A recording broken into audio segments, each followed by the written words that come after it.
I am in 1 Corinthians 12, verse 31. It says, "But earnestly desire the best gifts, yet I show you a more excellent way." Say more excellent way. So what Paul has done here in 1 Corinthians 12, most of you know this is the gifts of the Spirit. And so he talks about these wonderful gifts of faith and of healing and miracles and signs and wonders and prophecy and tongues and interpretation.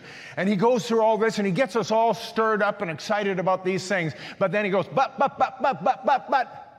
let me show you a more excellent way. And then he immediately goes into 1 Corinthians chapter 13, which we know as the love chapter, right? And the only time we ever hear it is at weddings, right? Where they said love is patient, love is kind. They go through these 19 points of what love is. And of course, the bride and the groom, they're just glazed over. They're not even listening. You're sitting in the audience going, there's no way they can do any of that. That's what you're thinking because you're married and you know you can't.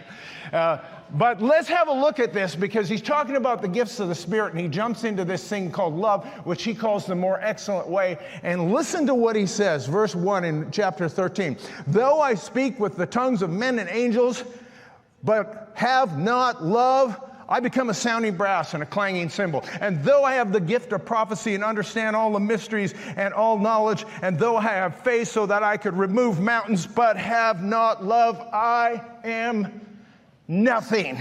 And though I bestow all my goods to feed the poor, and though I give my body to be burned, but have not love, it profits me nothing." He says, look, here's the more excellent way. You might have all of these gifts. You might be able to do these things. You might be able to prophesy. You might be able to lay hands on the sick. But if you don't have love, you are nothing, and you accomplishes nothing, and you're just a bunch of noise, a sounding brass and a clanging cymbal.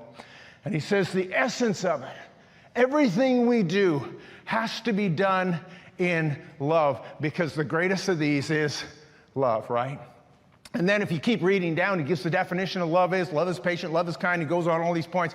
And then the very, very last thing, it's 1 Corinthians 13:8. It says, and love never fails. Say love never fails.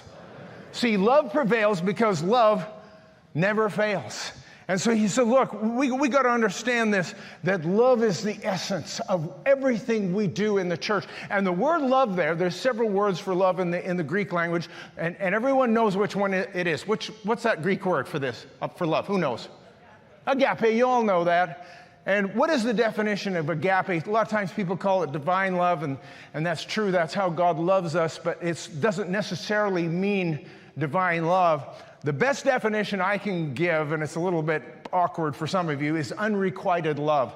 You say, what's unrequited love? Unrequited love is love that doesn't expect or demand anything back. And see, that's how God loves us. It says that while you were still sinners, God demonstrated his love for you, and Christ died on the cross.